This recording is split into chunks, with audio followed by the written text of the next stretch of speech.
Hello guys, तो welcome है आप सभी का फिर से एक नई वीडियो में। तो गाइस, सोफिया का नाम तो आप सभी ने सुना ही होगा। Well, I personally love this girl. Well, क्योंकि मुझे इसकी शक्ल बहुत क्यूट लगती है, बिल्कुल मेरे जैसी।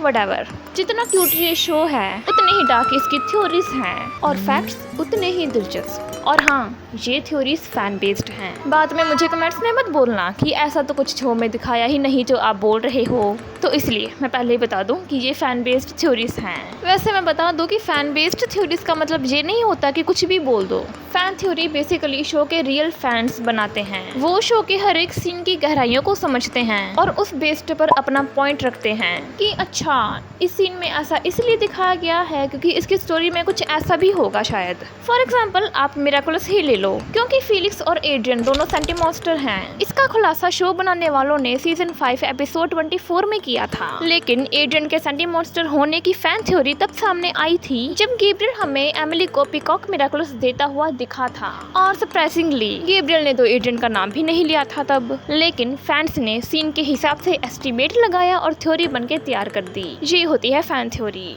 Okay, so I think over explain हो गया। तो क्या अब हम वीडियो शुरू करें? Number first, एम्बर्स jealousy. Guys, amber की जेलसी तो आपने देखी ही है। जैसे ओ माय गॉड, इसको अमूलेट कैसे मिल गया? ओ माय गॉड, सोफिया की सब तारीफ क्यों कर रहे हैं? Oh my God, Disney princesses इससे क्यों मिल रही हैं? वगैरह वगैरह। लेकिन उसके साथ साथ हमने एम्बर का प्यार भी देखा है अपनी बहन के प्रति। जैसे अगर कोई विलन सोफिया को हर्ट करने की कोशिश करता है तो वो अपनी बहन के लिए स्टैंड लेती है।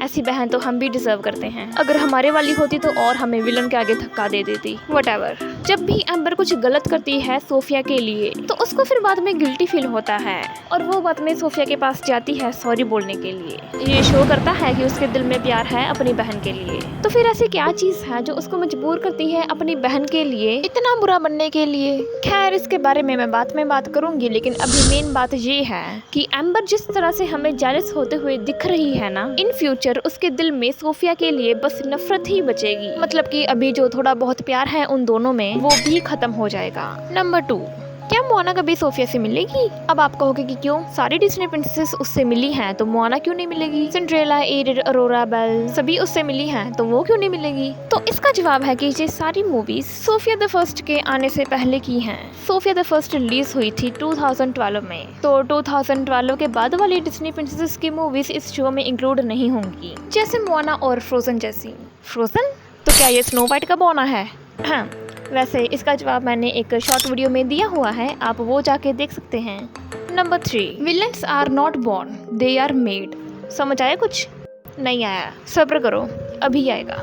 तो गाइस, ये तो आपको शो में पता चल ही गया होगा कि चाहे सेड्रिक अमूलेट को हासिल करके राज्य में कब्जा करना चाहता था, बट इसमें भी उसकी इंटेंशन उतनी गलत नहीं थी, क्योंकि वो जस्ट अपनी फैमिली में अपने आप को प्रूफ ही करना चाहता था कि वो भी पावरफुल है, क्योंकि उसकी फैमिली वाले उसकी इतनी कदर नहीं करते थे। इसलिए अगर उसकी इंटेंशन गलत होती तो जैसा कि आपको पता ही है कि अमूलेट गलत इंटेंशन से किए हुए काम को हमेशा कर्ज ही देता है, और ये बात तो सेड्रिक को भी पता थी, तो वो क्यों अपने पैर में कुल्हाड़ी मारेगा? तो इससे ये कंक्लूजन निकलता है कि सेड्रिक एक अच्छा इंसान था। वो सिर्फ उस वक्त वैसे उसके हालात ही थे जिसकी वजह से वो हम सबको बुरा लगता था। Number 4, amulet is not a gift, it is a curse. जी हाँ, कुछ फैंस मानते हैं कि अमूलेट मैनिपुलेट करता है लोगों को, क्योंकि देखो, वो अच्छे काम करने वालों को अच्छी पावर्स देके लालच में लाता है ताकि लोग इससे खुश हों और इसे बार बार यूज करें। लेकिन जब कोई गलत काम करे जिससे कि बेसिकली उस अमूलेट की कर्ज की शक्ति बढ़ जाती है, तो वो उन लोगों को अपना कर्ज दे देता है। समझ आई? मुझे नहीं लगता वैसे।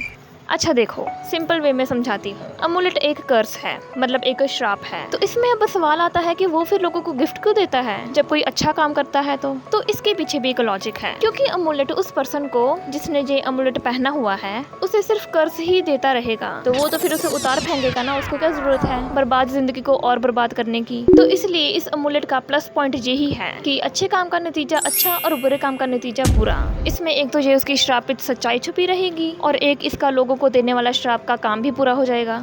वाह, सैल्यूट है अमुलेट बनाने वाले के दिमाग को। तो चलो अब मैं आपको इस शो के कुछ पॉइंट्स बताती हूँ जिसे देख के फैंस ने ये थ्योरी बनाई। सबसे पहला पॉइंट तो यही है कि उसकी जो बहन है उसने सोफिया को अमुलेट मिलने के बाद ही नफरत करनी शुरू कर दी थी। नहीं तो जब सोफिया की मम्मा शादी करके महल में आए थे और सोफिया प्रिंसेस बनी थी, एम्बर तब भी तो उससे जेलस कर सकती थी ना कि ये एक गांव की लड़की मेरी बहन बन गई है। लेकिन नहीं, उसने जेलस करनी और नफरत करनी तब शुरू करी जब सोफिया ने अमुलेट पहना। एम्बर के अंदर की अच्छाई धीरे धीरे अमुलेट की वजह से खत्म हो रही है। दूसरी चीज, सोफिया अभी बहुत छोटी है लेकिन फिर भी उसके ऊपर किंगडम, मैजिक और प्रिंसेस की ड्यूटीज आ जाती हैं और अचानक से उसकी नॉर्मल जिंदगी एकदम एडवेंचरस बन जाती है। ऑफ कोर्स अब अगर उसकी लाइफ नॉर्मल रहेगी तो वो अमुलेट का यूज कब करेगी? इसीलिए तो कहा गया था amulet can manipulate the person. Number 5, Sophia may become the queen. जी हाँ, अपनी माँ के बाद अगली क्वीन सोफिया ही बनेगी, या सॉरी बन सकती है। वैसे एम्बर और जेम्स दोनों सोफिया से बड़े हैं, बट एक को जेलेसी ने मार दिया और दूसरे को लेजीनेस ने। तो बची कौन? सोफिया, ब्रेव, मैच्योर और hard worker. So that's why maybe Sophia will become the queen of Enchancia. सोचो जरा, अगर सोफिया क्वीन बन गई तो एम्बर का क्या हाल होगा? खैर गाइस, आज के लिए बस इतना ही। इन सब में से आपको सबसे शॉकिंग बात कौन सी लगी कमेंट्स में जरूर बताना। सब्सक्राइब करके जाना और वीडियो को लाइक भी कर देना। मिलते हैं नेक्स्ट वीडियो में।